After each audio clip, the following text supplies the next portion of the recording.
जय हिंद दोस्तों। Welcome to my YouTube channel GK with Tarun. आज की वीडियो में हम बिहार एसएससी इंटर लेवल का जो आया हुआ था उसका हम प्रैक्टिस सेट करवाने जा रहे हैं। ये आपका एडिटोरिया का है।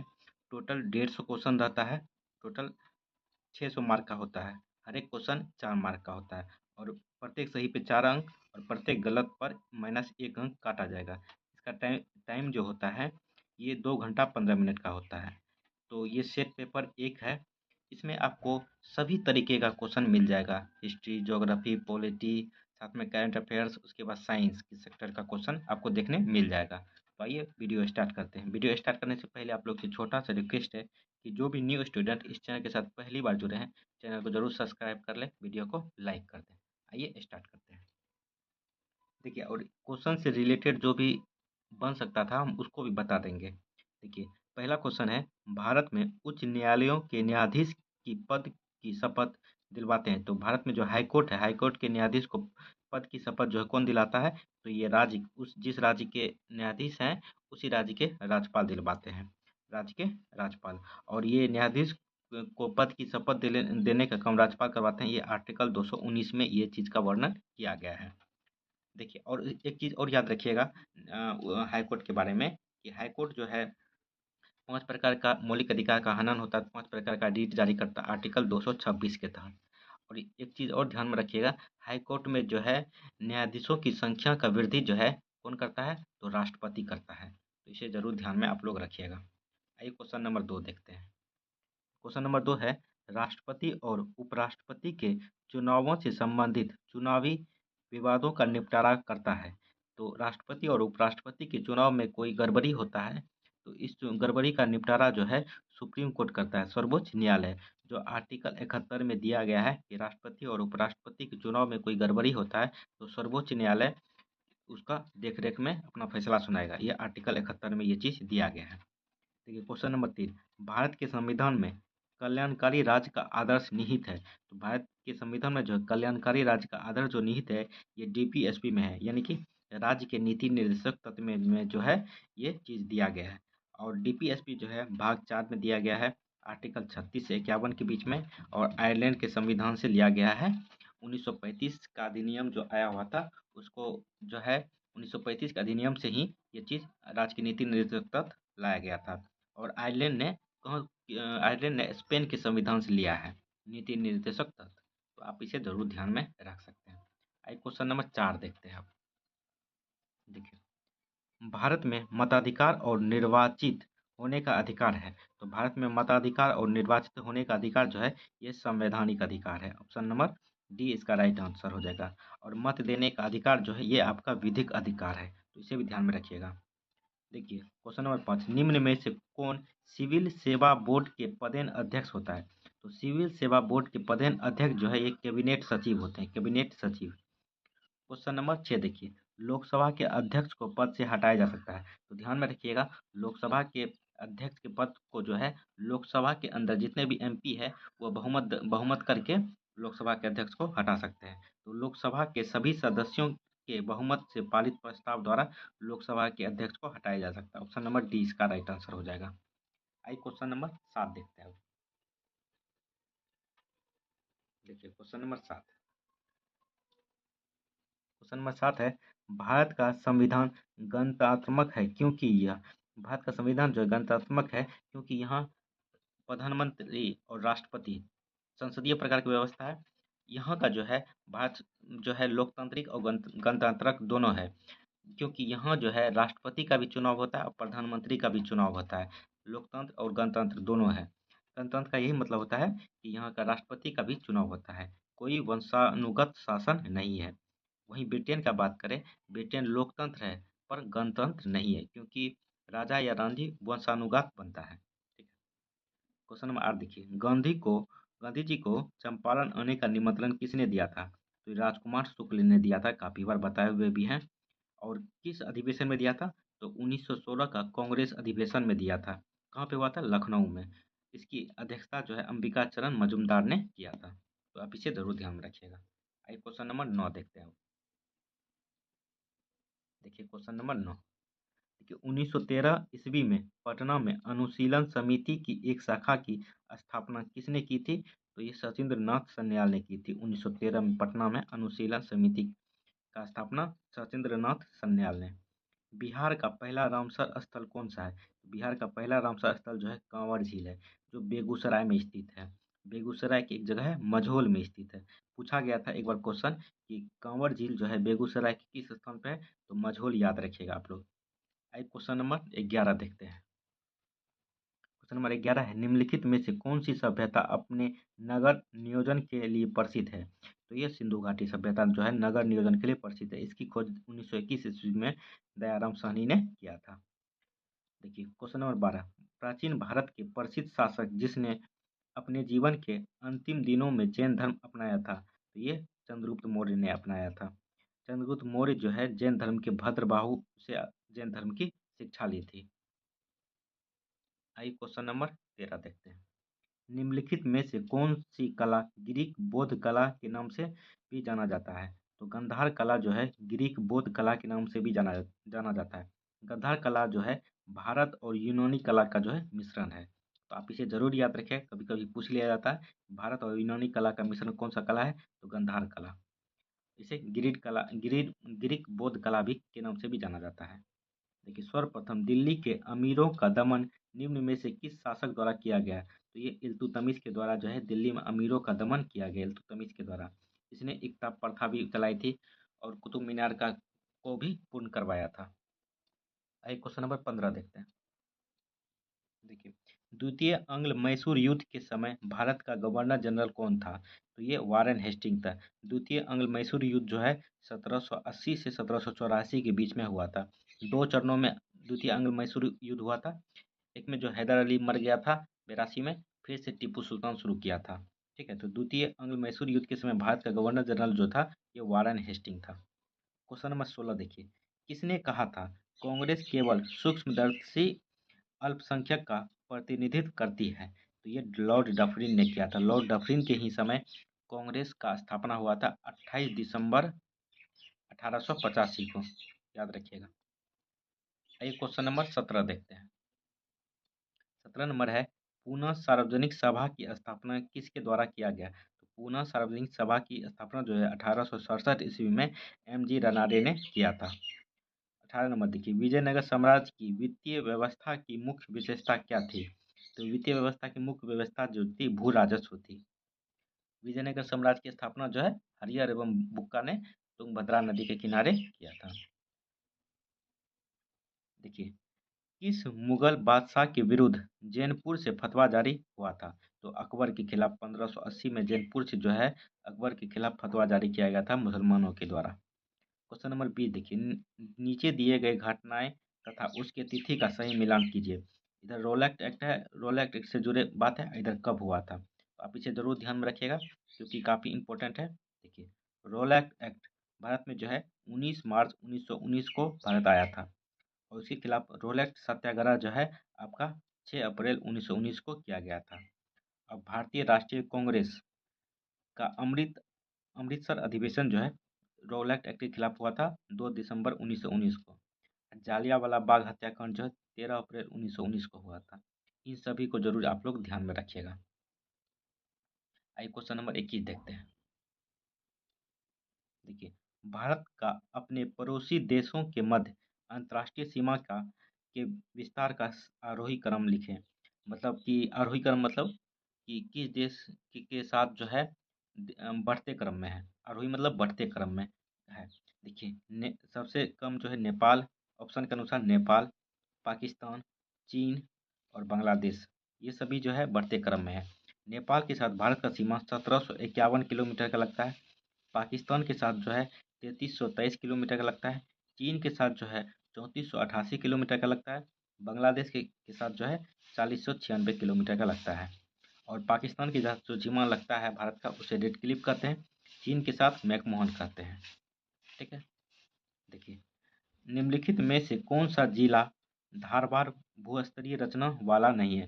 तो धारवाड़ भूस्तरीय रचना नहीं है, तो ये रोहतास जिला जो है ये धारवाड़ भूस्तरीय रचना वाला जिला नहीं है। बाकी मुंगेर, जमुई और नवादा जो है ये धारवाड़ भूस्तरीय रचना वाला जिला है, तो आप इसे जरूर ध्यान में रखिएगा। आइए क्वेश्चन नंबर 23 देखते हैं। देखिए क्वेश्चन नंबर 23 है, अटल टनल से संबंधित निम्नलिखित कथनों पर विचार कीजिए, उनमें से कौन सा सही है। तो 4 कथन दिया और दिया गया नीचे दिए गए कुछ का सही उत्तर चुनिए। तो ये चारों कथन जो है सही है, तो आपको एक ऑप्शन नंबर डी इसका राइट आंसर हो जाएगा। देखिए 4 कथन क्या क्या है अटल टनल के बारे में। देखिए इसका निर्माण सीमा सड़क संगठन द्वारा किया गया, सही है। यह मनाली और लाहौल स्पीति घाटी को जोड़ता है, ये भी सही है। यह हिमालय के पीर पंजाल पर्वत श्रृंखला के मध्य स्थित है, ये भी सही है। ये भारत के लिए सामरिक दृष्टि से महत्वपूर्ण है, ये भी सही है। उसके बाद अटल टनल की लंबाई जो है 9.02 किलोमीटर का है, तो आप इसे जरूर ध्यान में रखिएगा इस बात को। आइए क्वेश्चन नंबर 34 देखते हैं। क्वेश्चन नंबर 34 है आपका, नर्मदा घाटी जो है किन पर्वत श्रृंखलाओं के बीच स्थित है। तो नर्मदा घाटी जो है ये आपका सतपुरा और विंध्याचल पर्वत के बीच में स्थित है। क्वेश्चन नंबर 25 है आपका, लो अयक्स और जो है किस राज्य में स्थित है। ये लो अयक्स जो है किस राज्य में स्थित है। देखिए बादाम पहाड़, डल्ली राजहरा, केंद्रमुख और नोआ मुंडी।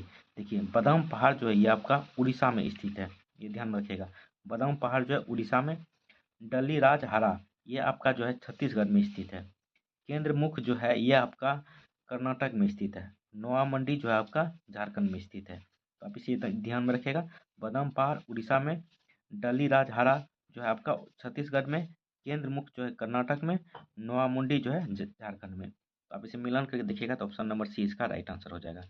एक क्वेश्चन नंबर 26 देखते हैं। क्वेश्चन नंबर 26 है कि अफ्रीका का सर्वोच्च पर्वत शिखर माउंट किलिमंजारो अवस्थित है। तो अफ्रीका का जो है सर्वोच्च शिखर माउंट किलिमंजारो जो है ये आपका तंजानिया में स्थित है, तंजानिया में। भारत में ग्रीष्मकालीन मानसून की प्रवाह की सामान्य दिशा है। भारत में जो है ग्रीष्मकालीन मानसून की जो सामान्य प्रवाह दिशा जो है ये दक्षिण पश्चिम से उत्तर पूर्व की ओर रहती है। ऑप्शन नंबर डी काफी बार बताए हुए भी है। देखिए सूची 1 को सूची 2 से सम्मिलित करना है और नीचे दिए कोड का सही उत्तर चुनिए है। इधर देश है, इधर राजधानी है। देखिए उज्बेकिस्तान का राजधानी जो है ताशकंद है। ताजिकिस्तान का राजधानी जो है दुशानबे है।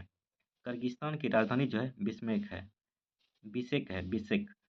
तुर्कमेनिस्तान का राजधानी जो है अशगाबाद है। तो सेम टू सेम आगे वाला इसका राइट आंसर हो जाएगा ऑप्शन नंबर 1। क्वेश्चन नंबर 29 देखिए अब, काफी अच्छा क्वेश्चन है। क्वेश्चन नंबर 29, क्वेश्चन नंबर 29 है कि निम्नलिखित में से कौन मुद्रा के अवमूल्यन का सबसे संभावित प्रभाव होगा।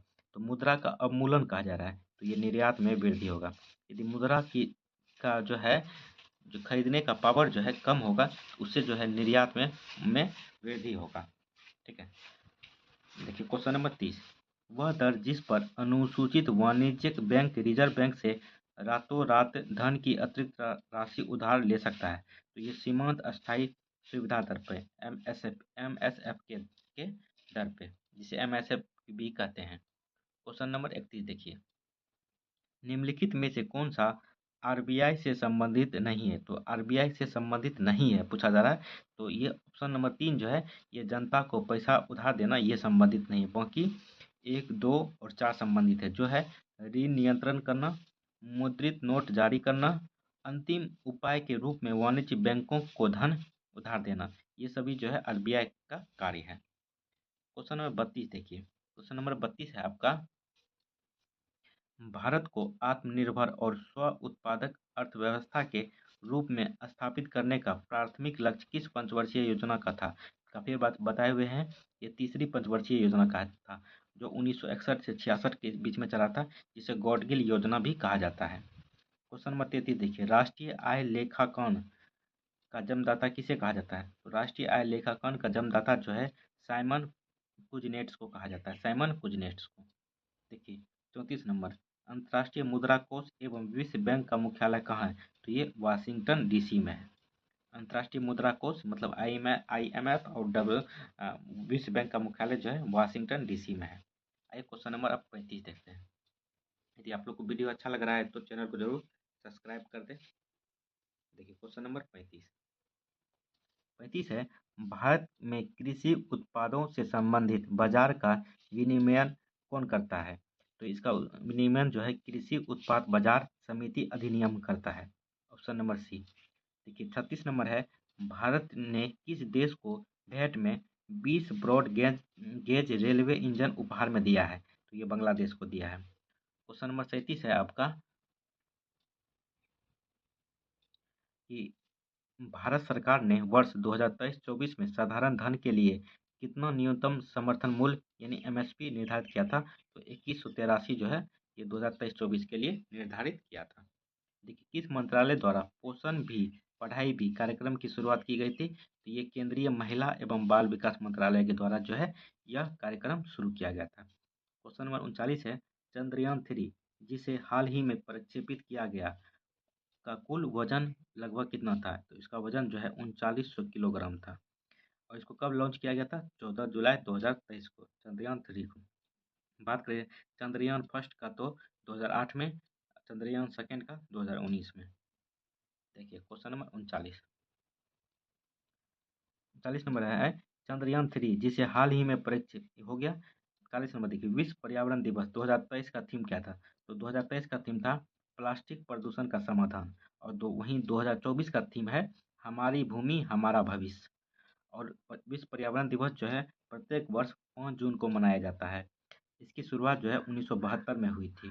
तो आप इसे जरूर ध्यान में रखिएगा। क्वेश्चन नंबर 41 है, हाल ही में किस राज्य के दुबराज चावल को जीआई टैग दिया गया?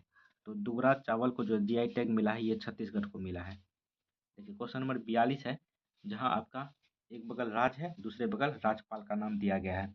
ठीक है, तो इसमें कहा जा रहा था कौन सा सही नहीं है? तो हम आपको जितना भी बताएं सब सही है। ठीक है, केरल का जो राज्यपाल है आरिफ मोहम्मद खान है। नागालैंड का राज्यपाल ला गणेशन है। त्रिपुरा का राज्यपाल जो है इंद्रसेन रेड्डी है। राजस्थान का राज्यपाल हरिभाऊ मांगड़े है। तो आप इसे जरूर ध्यान में रखिएगा, हो सकता है तो स्क्रीनशॉट भी ले लीजिए। क्वेश्चन नंबर 43 देखिए, आईसीसी क्रिकेट वर्ल्ड कप 2023 में कुल कितने टीमें भाग ले रही है? तो 50-50 वर्ल्ड कप आईसीसी का हुआ था भारत में। तो कुल कितने टीमों ने भाग लिया था? तो टोटल 10 टीमों ने भाग लिया था। और 2023 वर्ल्ड कप जो है ऑस्ट्रेलिया ने भारत को हरा के जीता है। आइए क्वेश्चन नंबर 44 देखते हैं। देखिए, हाल ही में बिहार का नया महाधिवक्ता किसे नियुक्त किया गया है? तो ये पीके शाही को जो है नियुक्त किया गया है। 45 नंबर देखिए, साहित्य के क्षेत्र में नोबेल पुरस्कार 2023 से किसे सम्मानित किया गया है? तो जॉन फांसे को सम्मानित किया गया है। क्वेश्चन नंबर 46 देखिए, नागेबाजा शब्दावली किस खेल से संबंधित है? तो नागेबाजा शब्दावली जो है ये आपका जूडो से संबंधित है। बात करें केडी शब्दावली जो है ये गोल्फ से संबंधित है। नाइट शब्दावली जो है ये शतरंज से संबंधित है। तो इसे ध्यान में आप लोग रखिएगा जरूर। क्वेश्चन नंबर 47 देखिए, प्रोलोग किस पीढ़ी की कंप्यूटर भाषा है? तो प्रोलोग जो है ये 5वीं पीढ़ी की कंप्यूटर भाषा है। क्वेश्चन नंबर 48, अंतर्राष्ट्रीय कृषि विकास कोष का मुख्यालय कहाँ है? तो ये रोम रोम यानी इटली में है। क्वेश्चन नंबर 49 देखिए, नकटा लोक नृत्य का संबंध किस राज्य से है? तो नकटा लोक नृत्य का संबंध जो है महाराष्ट्र से है। महाराष्ट्र से, और याद रखिएगा लेक्चिम, कोली और बोहदा ये तीनों लोक नृत्य जो है महाराष्ट्र से ही रिलेटेड है। एक याद रखिएगा छाऊ लोक नृत्य जो है झारखंड से रिलेटेड है। हॉर्नबिल महोत्सव जो है नागालैंड से रिलेटेड है। और गुजरात से याद रखिएगा, गुजरात से आप लोग गुजरात का आप लोग कमेंट करके बताइएगा कौन कौन लोक नृत्य है। आप लोग का होमवर्क में ये क्वेश्चन रह गया। देखिए क्वेश्चन नंबर 50, निखिल बनर्जी का संबंध किस वाद्य यंत्र से है? तो निखिल बनर्जी का संबंध जो है ये सितार से है। डीसी जनरेटर किस सिद्धांत पर कार्य करता है? तो डीसी जनरेटर जो है ये फैराडे के विद्युत चुंबकीय प्रेरण के सिद्धांत पर कार्य करता है। डीसी जनरेटर जो है यांत्रिक ऊर्जा को विद्युत ऊर्जा में कन्वर्ट करता है। क्वेश्चन नंबर 52 देखिए, प्रकाश के वर्ण विक्षेपण में लाल रंग का पारस होता है, मतलब तरंग दैर्घ्य होता है तो 6200 एंगस्ट्रॉम से 7800 एंगस्ट्रॉम के बीच में। क्वेश्चन नंबर 53 देखिए, ध्वनि की प्रबलता किसके द्वारा निर्धारित की जाती है? तो ध्वनि की प्रबलता जो है कंपन के आयाम से निर्धारित की जाती है, एम्पलीट्यूड ऑफ वाइब्रेशन इंग्लिश में। क्वेश्चन नंबर 54 देखिए, जल में विद्युत अपघटन के समय बैटरी के ऋणात्मक टर्मिनल से जुड़े इलेक्ट्रोड पर निम्न में से कौन सी गैस बनती है? तो ऋणात्मक पे जो है हाइड्रोजन गैस बनती है। वहीं पॉजिटिव करंट पे जो है पे जो है ऑक्सीजन गैस बनती है। आइए क्वेश्चन नंबर 55 देखते हैं।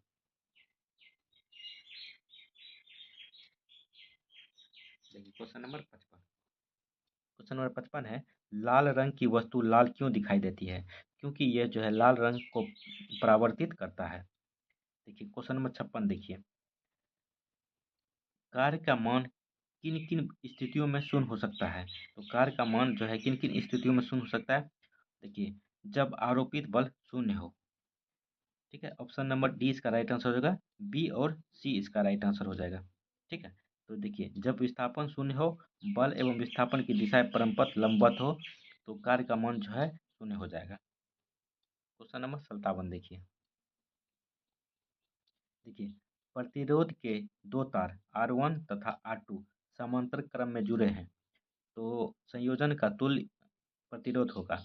तो प्रतिरोध जो है, रेसिस्टेंस जो है R1 R2 में समांतर में जुड़ा हुआ है, तो इसका जो है समतुल्य योजन जो है R1 into R2 bye R1 plus R2 हो जाएगा। देखिए क्वेश्चन नंबर 58 देखिए, निम्नलिखित में से किस विद्युत चुंबकीय विकिरण में सबसे लंबे तरंग दैर्घ्य होता है? सबसे लंबे तरंग दैर्घ्य जो है रेडियो तरंगे में होता है। यदि आपको हो सकता है कि कभी इस तरह से आरोही क्रम में लिखने के लिए दे दिया जाए, चारों में ऑप्शन अलग से करके, तो सबसे कम जो है इसमें ये आपका गामा किरणें का होता है, उसके बाद एक्स किरणें का होता है, उसके बाद आपका पराबैंगनी किरणें का होता है, उसके बाद जो है अवरक्त किरणें का होता है, उसके बाद जो है रेडियो तरंगे का सबसे ज़्यादा तरंग दैर्घ्य होता है। तो आप इसे जरूर ध्यान में रखिएगा। क्वेश्चन नंबर 59 देखिए, निम्नलिखित में से कौन एक मिश्रण का उदाहरण है? तो मिश्रण का उदाहरण जो है इस्पात जो है एक मिश्रण का उदाहरण है। कर्नेलाइट किस धातु का अयस्क है? कर्नेलाइट जो है ये आपका पोटासियम का अयस्क है, और इसका फार्मूला होता है कर्नेलाइट का KCl MgCl3 6H2O। देखिए हीलियम के नाभिक में होता है, तो हीलियम के नाभिक में जो है 2 प्रोटॉन और 2 न्यूट्रॉन होता है। क्वेश्चन नंबर 62 देखिए,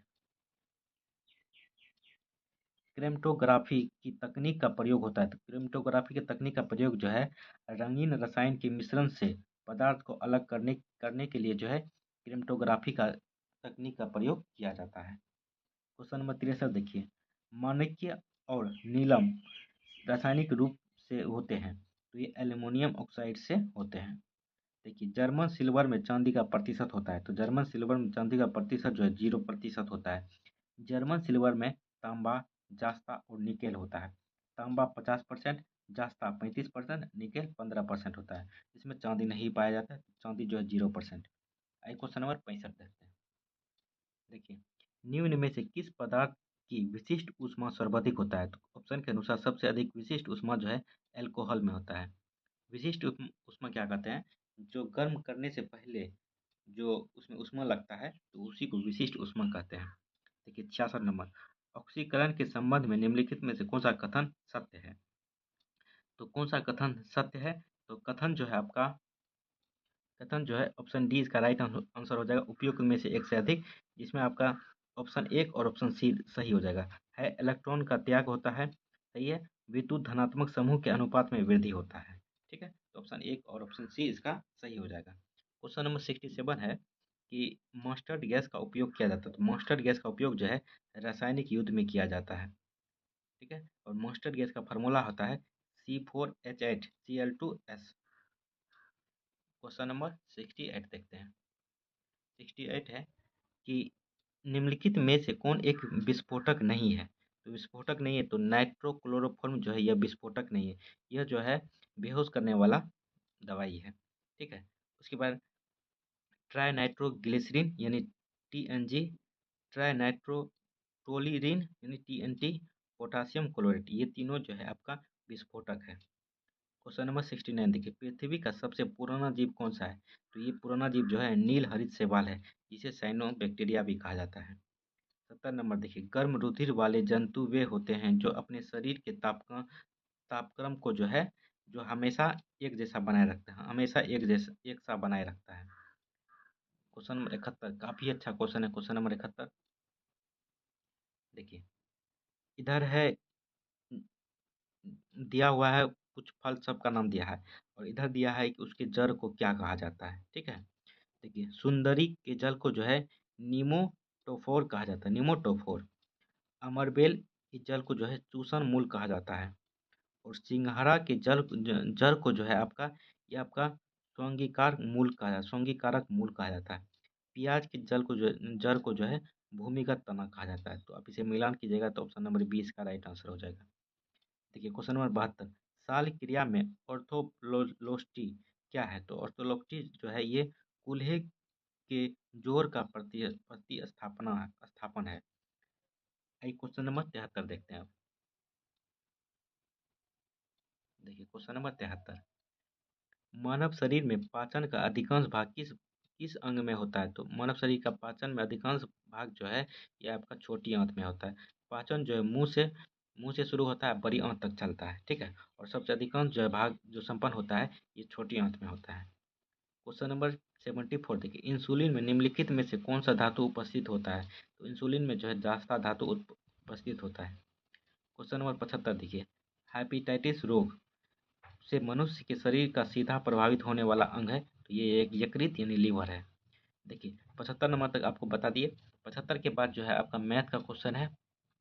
मैथ जो है आप मैथ में आपको हम टिक लगा के हम अपने टेलीग्राम चैनल पे इसका क्वेश्चन पीडीएफ के रूप में भेज देंगे, तो आप वहाँ मैथ और रीजनिंग का जो है बना के खुद से चेक कर लीजिएगा।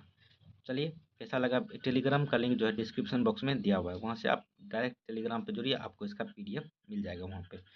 चलिए कैसा लगा वीडियो कमेंट करके ज़रूर बताएं। चैनल को अभी तक सब्सक्राइब नहीं किए हैं तो चैनल को भी सब्सक्राइब कर लें। चलिए थैंक यू, जय हिंद।